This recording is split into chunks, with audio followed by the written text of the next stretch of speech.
దగ్గర ఎంత తీసుకున్నావు ఏంది? ఏంటి ఇష్టం వచ్చినట్టు మాట్లాడుతున్నావు? పోలీస్ స్టేషన్ రావడం నీకు ఏమైనా ఫస్ట్ టైమా? రెగ్యులర్గా రావటానికి నీలాగా ఉద్యోగం చేస్తున్నానా ఏంది? నా ముందు చెయ్యదులో తోలు తీసేస్తాను నా కొడక. ఈ యూనిఫామ్ తీసేమా కాలు తీసేస్తా నా కొడుక్కి. ఎవరిని చూసుకుని అంత బలుపు నీకు? బలుపా? మన కాలనీని చూసి బలుపు రాదు బాబాయ్. మనంతా చిరంజీవి టైపు, స్వయం కృషి. 4 రోజులు లోపలేసి తోమితే ఎవరి టైపో తెలుస్తుంది. మన ఇత్తడికిండే ఏంది లోపల తోమటానికి?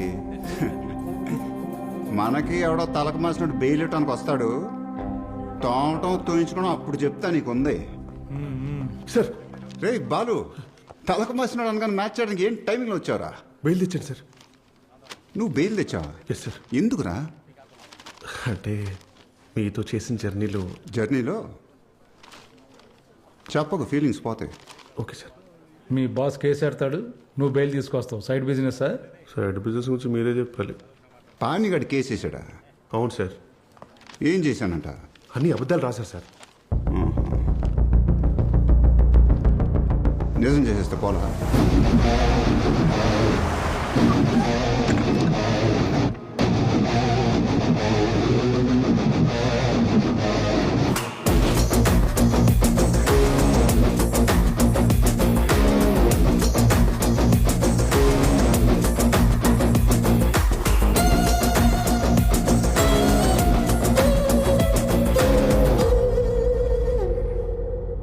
ఏం పని సార్ ఫస్ట్ కేసే ఓడిపోయే కేసు ఒప్పుకున్నాడేంటి మీ జూనియర్?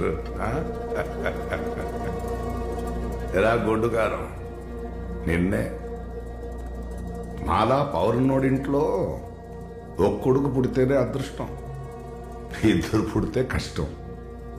ఆ రెండో వాడు నీలాంటి వాడైతే నికృష్టం. సార్ అది నేను ముసలోన్రా, మర్చిపోతా చెప్పని.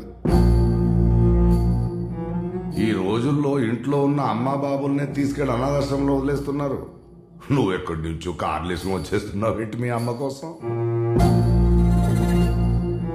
ఆ పేపర్స్ది ఇదిగా, పేపర్లు ఇక్కడ ఉన్నాయి. కేసు కోర్టులో ఉంది. దొంగ కేసే. గొడవలు కావాలంటే నువ్వే కౌంటర్ వేసి కోర్టుకెళ్ళు. మనశ్శాంతి కావాలంటే సంతకం పెట్టి ఇంటికెళ్ళు. బాలు,